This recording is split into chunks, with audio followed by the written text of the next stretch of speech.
एक समय की बात है, धर्मराज युधिष्ठिर भगवान श्री कृष्ण को प्रणाम करके कहने लगे कि हे भगवान, कार्तिक मास के कृष्ण पक्ष की एकादशी का क्या नाम है?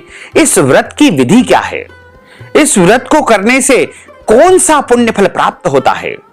आप कृपा करके विस्तार पूर्वक मुझे इस एकादशी की व्रत कथा सुनाने की कृपा करें। भगवान श्री कृष्ण बोले कि कार्तिक मास के कृष्ण पक्ष की एकादशी का नाम रमा एकादशी है और यह एकादशी बड़े बड़े पापों का नाश करने वाली है। इसकी व्रत कथा एवं महात्म्य आज तुम्हें सुनाने जा रहा हूं, ध्यानपूर्वक सुनिएगा। भगवान कहते हैं कि हे राजन, प्राचीन काल में मुचकुंद नाम का एक प्रतापी राजा था।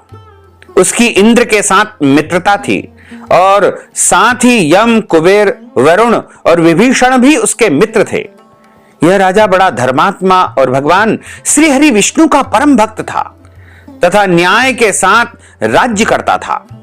उस राजा की एक कन्या थी जिसका नाम चंद्रभागा था।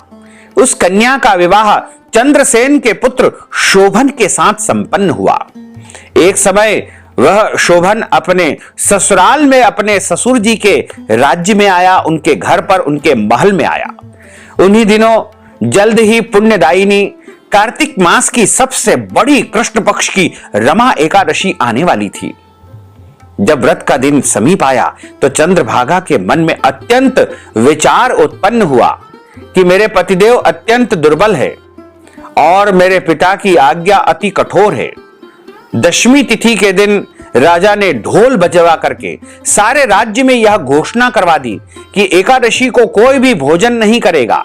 ढोल की घोषणा सुनते ही शोभन को अत्यंत चिंता हुई और अपनी पत्नी से कहने लगे कि हे प्रिय, अब क्या करना चाहिए?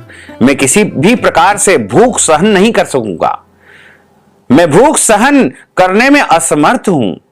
कोई ऐसा उपाय बताओ कि जिससे मेरे प्राण बच सके, अन्यथा मेरे प्राण अवश्य चले जाएंगे। चंद्रभागा कहने लगी कि हे स्वामी, हे प्राणनाथ, मेरे पिता के राज्य में एकादशी के दिन कोई भी मनुष्य, यहां तक कि हाथी, घोड़ा, ऊंट, बिल्ली, गाय आदि तृण भी नहीं खाते हैं, अन्न जल ग्रहण नहीं कर सकते हैं। तो फिर मनुष्य का तो कहना ही क्या है।